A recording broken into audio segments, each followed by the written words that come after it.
Sambutlah dengan bahagia, marhaban ya Ramadan. Bismillahirrahmanirrahim. Assalamualaikum warahmatullahi wabarakatuh. Alhamdulillah. Assalatu wassalamu ala rasulillah wa ala alihi wa sahbihi wa man wala wa ba'd. Pemirsa Trans TV dimanapun Anda berada dan teman-temanku, saudara-saudaraku sekalian, kita bermohon pada Allah Subhanahu wa taala supaya Allah memberikan keberkahan pada kita.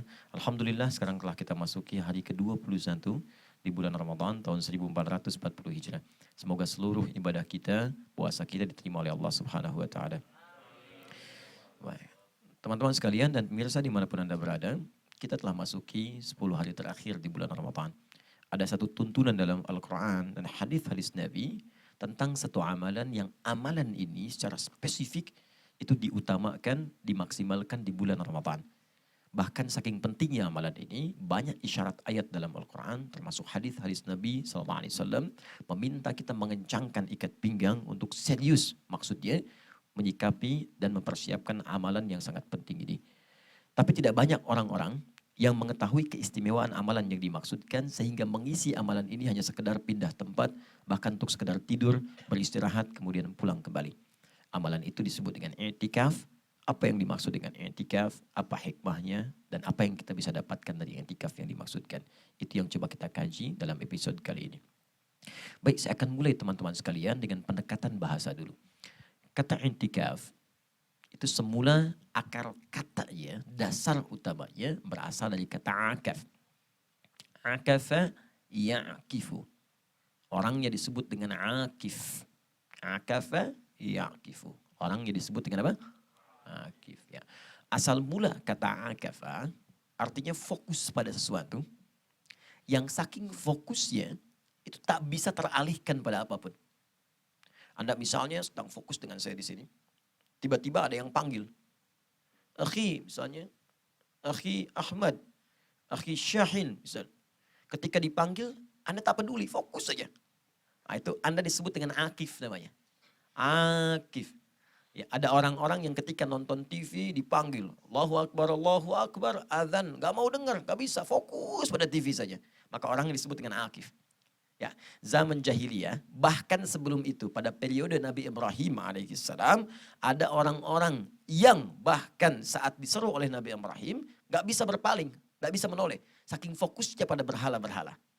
Ya, fokus nyembah berhala. Padahal kata Nabi Ibrahim itu berhala, bicara juga gak bisa, ngasih manfaat mustahil, memberikan madarat gak mungkin. Maka ketika beliau menyaksikan fokusnya mereka itu yang gak bisa berpaling, beliau berkata, dan perkataan ini direkam di Quran, dalam Al-Quran surah ke-21 ayat 52. إِذْ قَالَ لِأَبِيهِ وَقَوْمِهِ مَا هَذِهِ التَّمَاثِيلُ الَّتِي أَنْتُمْ لَهَا عَاكِفُونَ. Kata Nabi Ibrahim, Bapak, dan kalian semua, apa sih keistimewaan patung-patung ini sehingga kalian begitu fokus menyembah ke arahnya? Saya ingatkan gak bisa, saya panggil gak menoleh. Antum laha akifun, jama dari kata akif. Baik. Nah, kemudian dalam kehidupan real nyata, zaman Nabi sampai dengan kekinian, sekarang berhala-berhala tadi berubah konteksnya. Bukan sekedar dalam bentuk patung. Maaf, ada yang sifatnya bahkan televisi. Ada yang sifatnya handphone. Ada yang sifatnya pekerjaan. Ada yang sifatnya bahkan permainan. Yang semua ketika dikerjakan ini membuat orang fokus sehingga sulit berpaling ketika Allah memanggilnya. Nah, jika Anda ingin mengalihkan itu dan membuat diri Anda ingat Allah kembali, ya Allah, satu saat saya akan pulang, saya akan meninggal. Apa yang saya siapkan untuk bekal akhirat saya? Saya ingin alihkan kegiatan dunia saya, bukan sekedar dunia, kerja betul. Tapi pekerjaan ini melahirkan pahala akhirat. Anda ingin palingkan fokusnya kepada Allah, maka ganti kalimatnya dari sekedar akafa, tambahkan hamzah di depannya. Dan tambahkan huruf ta sebelum akhirnya. Akafa tambah hamzah. Sebelum akhirnya tambahkan ta, i'takafa. Sifatnya disebut dengan i'tikaf. Usaha yang sungguh-sungguh untuk memalingkan fokus kita kepada Allah Subhanahu wa taala saja. Sehingga kerja kita dikerjakan karena Allah. Makan karena Allah. Minum karena Allah. Ibadah karena Allah. Fokuskan. Orangnya disebut dengan mu'takif.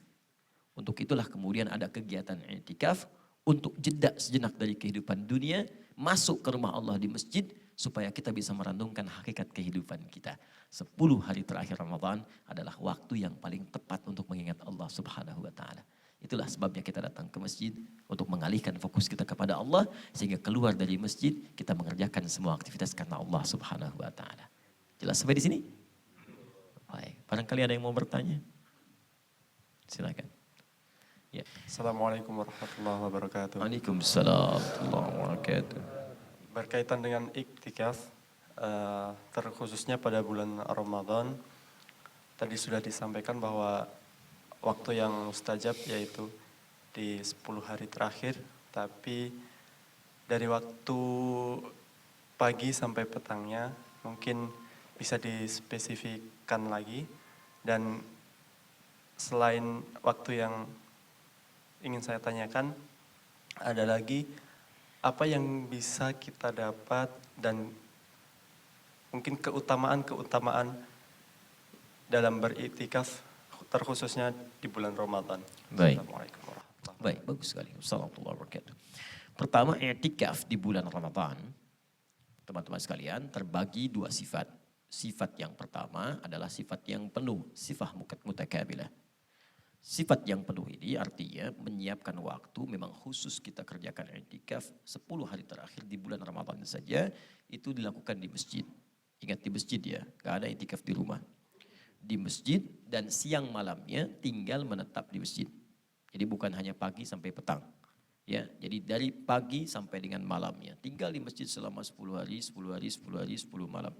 Masuk ke malam 21, sekarang kita sudah di 21, mau ke 22, tinggal di situ untuk beraktivitas taqarrub, mendekat kepada Allah Subhanahu wa taala. Kemudian yang sifat yang kedua, ada sifat yang sebagian. Seorang sahabat pernah datang kepada Nabi SAW, beliau berkata, "Ya Rasulullah, wahai Rasulullah, saya ingin i'tikaf, tapi saya masih ada kesibukan. Saya masih ada kesibukan, bagaimana saya mendapatkan i'tikaf?" Kata Nabi, "Kerjakan kesibukanmu di siang hari dan ambil i'tikafmu di malam hari." Ini yang disebut dengan i'tikaf sebagian, i'tikaful ba'dhi. Ambil sebagiannya kalau tak mampu keseluruhan. Teman-teman kerja siang, maka malamnya ambil sebagian untuk i'tikaf. Datang ke masjid, bermohon kepada Allah. Nah, apa keutamaan amalan yang dapat dapatkan? Banyak. I'tikaf mempercepat terkabulnya doa. 2, Anda ada kebutuhan dengan saya. Anda telepon dengan datang ke rumah saya, ke tempat saya, mana peluang lebih cepat dikabulkan? Datang. Anda datang ke rumah Allah. Orang minta-minta di luar, Anda ke rumah Allah dan 10 hari tinggal di situ. Anda ke rumah saya, minta cuma sehari, bahkan cuma 1 menit. Pak, tolong Pak, tolong Pak, tolong Pak. Belum tentu saya kasih. Anda 10 hari depan rumah saya, Pak, tolong Pak, masa nggak saya beri? Ya. Dan sifat Allah lebih mulia dan lembut dalam memberikan itu semua. Jelas di sini? Itu baru 1. Baik, yang lainnya banyak. Kita jeda dulu sejenak untuk bertanya kepada yang lain. Marhaban ya Ramadan. Ada yang lain? Assalamualaikum Ustaz. Salam. Ustaz, benar tidak kalau misalnya di dalam waktu iktikaf itu kita 10 hari itu tidak boleh pulang-pulang? Jadi bagaimana dengan aktivitas kita, karena ada yang bekerja, tapi kita pengen banget iktikaf selama 10 hari full gitu Ustaz. Baik. Baik Ustaz. Bagus. Baik teman-teman sekalian, i'tikaf itu saya tadi sampaikan dilakukan di masjid untuk fokus beribadah. Maka ada 2 sifat yang tadi saya sampaikan. Sifat yang pertama tentunya kalau Anda sudah niatkan 10 hari menetap di dalam masjid, maka hindari segala hal yang bisa membatalkan i'tikaf. Apa diantaranya? Misal menyengaja pulang untuk ke rumah, mengerjakan sesuatu yang sifatnya bukan darurat syar'iyah, sangat dibutuhkan kebutuhan primer. Misal, saya mau ke rumah dulu. Kenapa ke rumah? Aduh, final Liga Inggris antara Liverpool dengan Manchester City, ya kan? Nah, itu tidak diperkenankan. Ya, atau saya mau makan dulu di rumah, makan, menikmati, kan istirahat sebentar, balik ke masjid lagi. Nah, maka demikian bisa membatalkan i'tikaf. Ya, kecuali misalnya hal-hal yang sifatnya darurat dan itu pun tempatnya rumahnya dekat dengan masjid. Misal, karena tidak mendapatkan kamar mandi atau hajat, ada hajat yang darurat, di masjid tidak didapatkan. Sementara kalau ditahan-tahan, nah itu bisa melahirkan madarat yang lebih besar. Maka Anda kemudian cepat ke rumah, setelah itu balik lagi. Kemudian ke masjid untuk melanjutkan ibadah, itu sah dilakukan. Tapi kalau rumahnya jauh, jangan dipaksakan. Anda tinggal di Jakarta di Lebak Bulus, pengen mampir ke Tokyo dulu misalnya kan, terus balik lagi. Nah, itu mustahil. Atau mampir ke Bekasi balik lagi, itu tidak bisa dilakukan. Baik ya, itu yang pertama. Atau kalaupun Anda kemudian sengaja keluar masjid aja untuk jajan bakso, mie atau semacamnya, itu juga bisa membatalkan iktikaf. Nah, kalau batal itu bukan gugur, batal itu balik lagi niatkan ulang, masuk di situ dan lebih serius kembali. Bukan berarti gugur iktikafnya sampai seterusnya, tidak. Ya, tidak, tapi jangan dijadikan alasan. Ya, tar aja bisa niat lagi misalnya kan. Nah, itu Allah memandang itu tidak serius dan Allah melihat kesungguhannya, ya. Allah melihat kesungguhannya. Innallaha la yughayyiru ma biqaumin hatta yughayyiru ma bi anfusihim. Jelas sampai sini? Baik, adapun yang pertanyaan kedua sudah saya jawab tadi. Anda bisa ambil sebagiannya kalau tak mampu keseluruhannya. Kerja siang, ambil malam. Kerja malam, ambil siang. Paham? Ada yang lain? Assalamualaikum warahmatullahi wabarakatuh. Waalaikumsalam warahmatullahi wabarakatuh. Mungkin saya ingin meminta tipsnya agar tetap konsisten dalam 10 hari terakhir Ustadz. Supaya nggak bosan atau nggak ngantuk. Baik. Terima kasih. Assalamualaikum warahmatullahi wabarakatuh. Assalamualaikum. Tips supaya 10 hari terakhir Ramadan konsisten dan tidak ngantuk. Tipsnya cuma 2. Yang pertama konsistenlah, yang kedua jangan ngantuk. Sudah? Pertanyaan selanjutnya. Baik, sebentar ya. Yang pertama, bagaimana supaya konsisten dalam menunaikan ibadah 10 hari terakhir. Kata Nabi, kencangkan ikat pinggang. Ya, semangat. Nah, dalam semangat ini hadirkan 2 hal. Yang pertama, ingat-ingat dosa. Ingat-ingat dosa. Ingat-ingat dosa. Kalau Anda mengingat dosa dan merasakan dosa masih banyak, berarti Anda membutuhkan pahala. Butuh pahala. Nah, ketika Anda butuh pahala, berarti Anda butuh motivasi kuat untuk meningkatkan amal soleh. Lihat orang lain. Lihat orang yang sudah banyak. Tiba-tiba Anda duduk, orang lain menghafal Quran. Terus Anda ngantuk mau tidur. Begitu Anda ngantuk, Anda lihat. Dia aja masih menghafal Quran. Saya dosa banyak, mau tidur. Maka itu akan membuat Anda lebih semangat lagi. Karena itu kenapa ke masjid bukan di rumah? Karena sekitaran masjid itu membuat kita semangat ibadah. Kalau di rumah yang dilihat semua perangkat-perangkat istirahat. Lihat kasur pengen tidur, lihat TV pengen nonton. Di masjid mau tidur, orang semua bangun. Ya kan? Mau ngantuk, orang semua baca Quran. Apa Anda tidak malu Anda tidur sendirian sementara orang bangun? Yang kedua, ingat kematian, ingat wafat. Ya, begitu Anda tidak istiqamah misalnya, bagaimana kalau saya wafat dalam keadaan demikian? Jelas sampai sini? Nah, itu 2 itu insya Allah bisa memaksimalkan. Jadi teman-teman kesimpulannya, yang pertama, semangatlah di hari-hari terakhir Ramadan ini, karena semua orang yang sedang berlari ketika menjelang finish, itu akan memperkuat dan menambah energinya untuk mencapai garis finish dengan cara yang sangat istimewa pada sisi yang paling depan dan yang paling utama. Maka demikian ya, i'tikaf adalah perlombaan kita untuk meraih kemuliaan akhirat. Finishlah di garis depan. Dan intinya adalah, cobalah Anda fokus untuk menghadap kepada Allah Subhanahu wa Ta'ala, bukan hanya sekedar mengerjakan kebutuhan-kebutuhan dunia. Jika hanya dunia, bukan hanya orang beriman. Yang tidak beriman pun mampu mengerjakan kebutuhan dunia, bahkan lebih baik dibandingkan dari yang beriman. Maka jadikan aktivitas dunia sebagai jembatan menuju akhirat yang lebih baik. Dan semoga dengan itu bisa merubah kita, menghadirkan ridha Allah dan memasukkan kita ke surga insyaAllah. Allahumma rabbana atina fid dunya hasanah fil akhirati hasanah wa qina adzabannar. Allahumma ja'alna minal mu'takifin. Allahumma ja'alna ya Allah man tahassala ala ridhak. Ya Allah, jadikan kami termasuk hamba-hambamu yang gemar beriktikaf, yang bisa mendapatkan ridhamu. Allahumma ja'alna minal ladzina ya'tikifuna ilaika ya Allah fi jami' amalina salihah. Ya Allah, jadikan kami orang-orang yang bisa fokus dalam mengerjakan kehidupan dunia menjadi amal soleh karenamu ya Rabbal alamin. Ya Allah, kami mohon ya Rabb, jangan sia-siakan setiap pekerjaan kami agar dapat bernilai ibadah.